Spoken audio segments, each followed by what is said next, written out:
Hello Internet, I'm the Disney Brain, back with part 2 of our Beast Morphers Season 2 discussion. Last time, we covered a variety of topics, including Chaku and the Big Dino Team-Up episodes, and all of that ended up taking considerably longer than I anticipated for some fascinatingly good and not so good reasons. So let's jump right into the final bits of this season and at long last start unpinning some of those pins from last time. The handful of episodes leading up to the final stretch brings us back to the more episodic structure that the first half of this season handled pretty well, and they're all pretty solid here too. I touched very briefly on a golden opportunity last time as it related to the characterization of the Silva brothers. Like Fossil Frenzy that focuses more on Zoe's family, I don't have much to say about it, but I enjoyed watching it. I'm sure there's a lot of weirdness that we could dig into with the hows and whys here, what with Nate's parents leaving him to be raised by a less obviously sketchy modern-day alphabet soup, but this episode wisely avoids posing another question Beast Morphers is not ready to answer, and instead focuses more on the emotional side of the story, the side that's easier to invest in.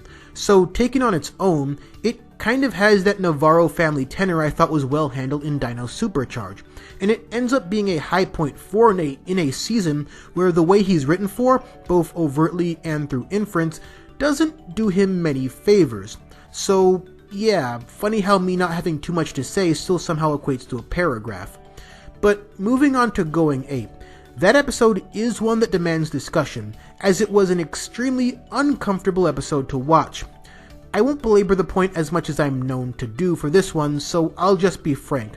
The wild amount of bad implications alone here make Commander Shaw's former Ranger dating rule look almost prophetic retroactively.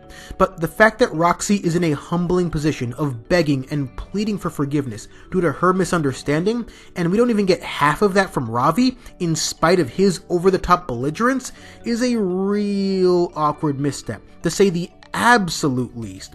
We all know that Ravi's supposed to be a weirdo. That's his most entertaining attribute. It allowed for some neat creative freedom when penning his episodes, which worked wonders in Season 1 and parts of Season 2. But getting mad at his girlfriend, then literally blowing off steam by beating up a robot made to look exactly like her, and then that resolution? Not exactly a hot take in this context to call that some bad writing with some worst optics. But now, let's talk about something a bit more positive, which brings us to part 1 of the 3-part season finale. I liked Crunch Time because I find it funny that the Rangers never consider the obvious reality here with Blaze. This gives credence to the idea that human Blaze suddenly becoming an asshole again isn't really that far off from the norm, despite Season 2's human Blaze being 2 notes short of a choir boy, while here, Robo Blaze acts exactly like human Blaze used to. Writing-wise, it doesn't quite coalesce, but that's part of what made it amusing to me. It feels like the kind of episode plot that might have been conceived prior to that abrupt personality shift he had, but since they never end up digging into how terrible a Blaze-led team would have been, they split the difference and used the story beat to set up Evox's final plan. An episode where human Blaze tries to weasel his way back onto a team he was technically chosen for through sheer force of influence, now that would have been really captivating. And done as a season opener and not part of a season closer, I see that working really well. But I still mostly enjoyed what we got here because of how easy it was for him to manipulate Devon, since he's a formally trained Ranger and was the first choice for leader. In other words, everything Devon isn't. And now that we're expected to believe that they're friends, it kind of works, with a bit of squinting and a side order of benefit of the doubt.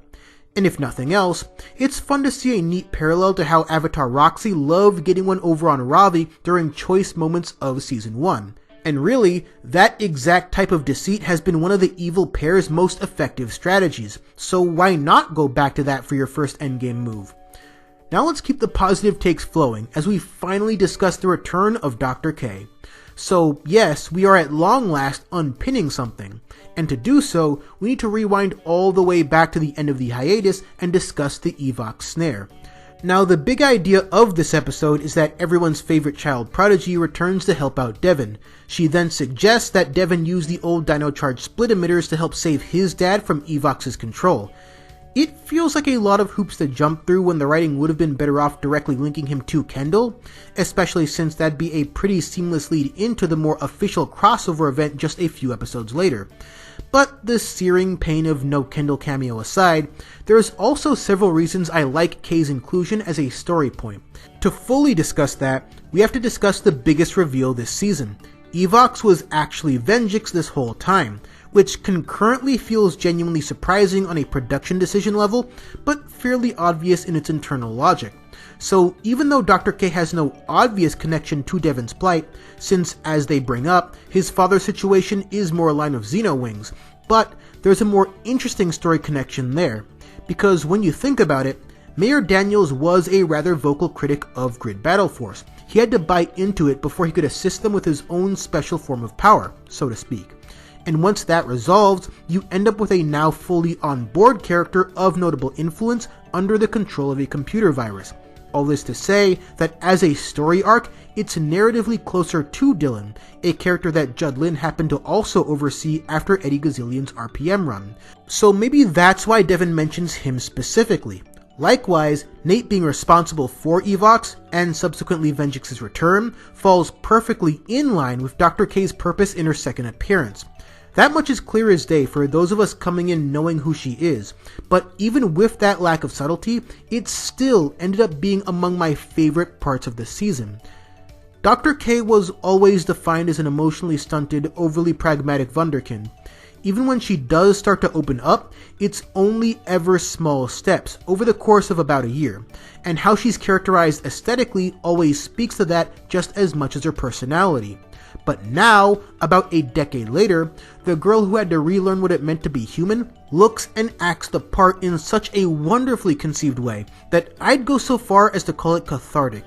She still has traces of her old self, but her glow up here includes being a bit more playful, a lot more empathetic, and considerably more patient.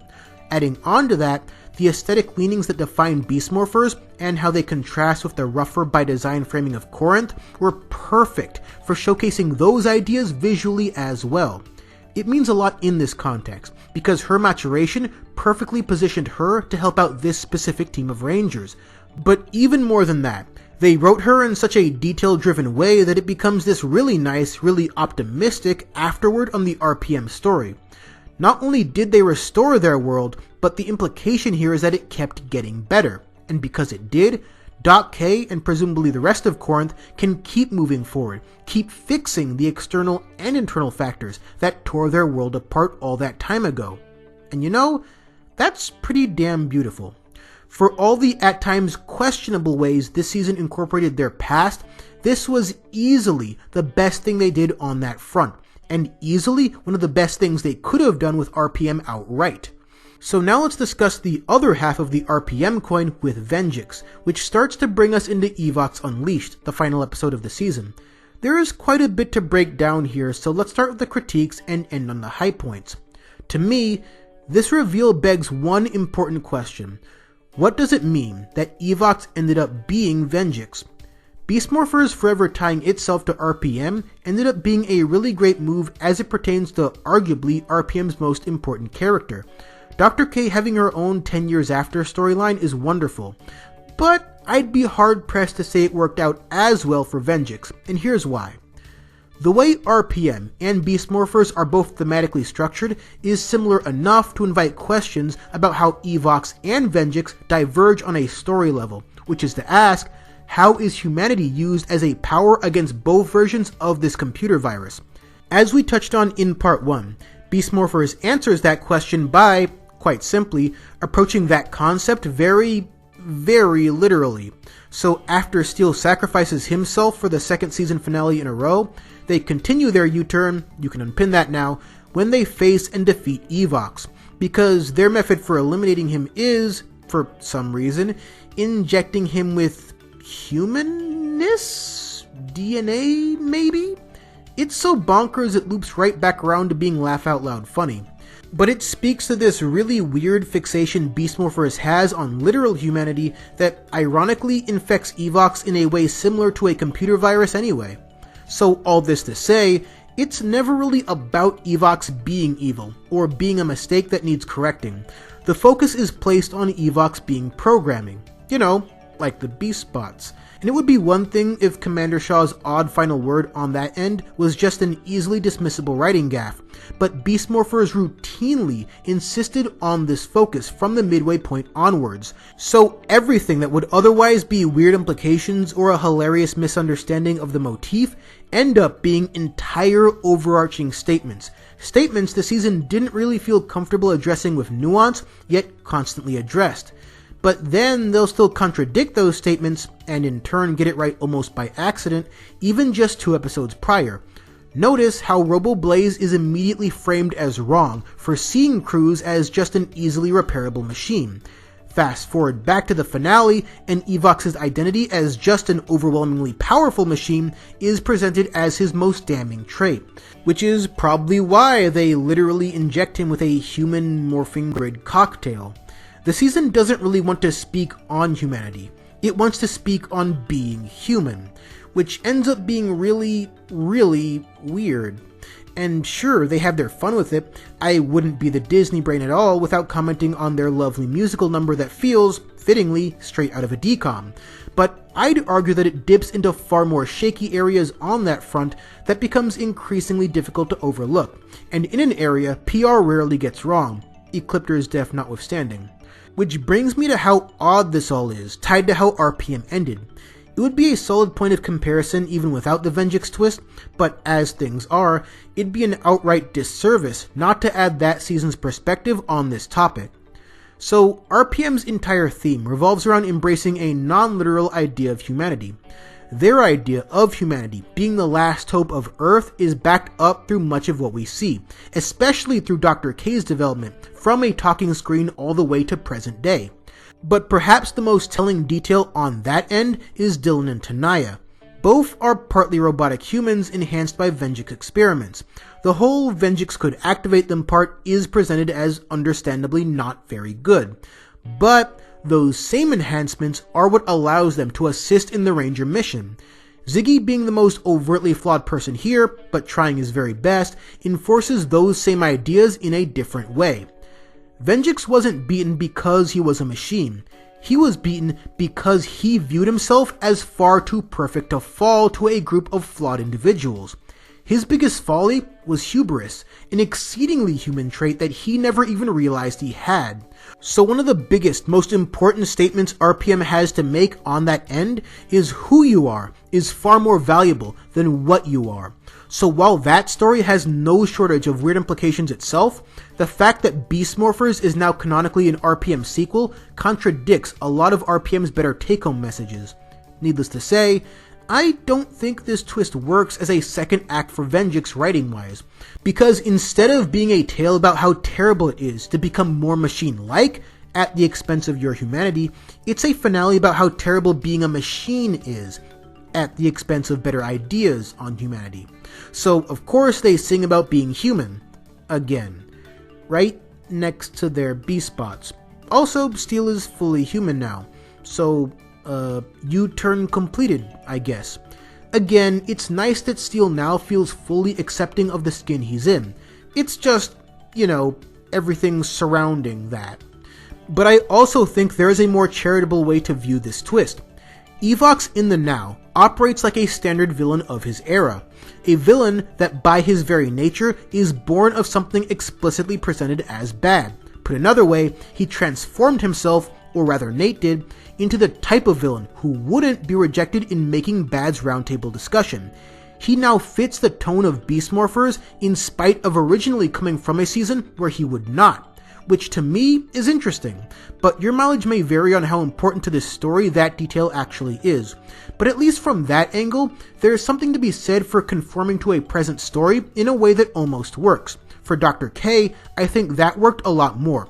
For Jason, not so much. But this isn't to say that the finale didn't have some standout moments as well. I think the ways they ramped up the emotional tenor worked really well here. The scene Zoe shared with her mother was precious. Steel's sacrifice hits even harder the second time around, with Nate powerless to stop it. And it's hard to not love the whole coming together of Grid Battle Force moment. Granted, that would have worked a whole lot better had we really gotten to know any of these people. and Megan, the one minor employee we do know pretty well, wasn't even a part of it. But I would never gripe too much about Steel being the emotional impetus driving their final face-off, because he's flat out one of the most entertaining Rangers I've ever seen. I'm a bit more mixed, however, on their move to renewable energy, while seemingly dumping Morph X. I like it because it's GB finally admitting to the dangers that Mayor Daniels warned them about all the way back in episode 1. For an organization that felt a bit dubiously conceived in spots, admitting that they maybe did something wrong, while late, is still good.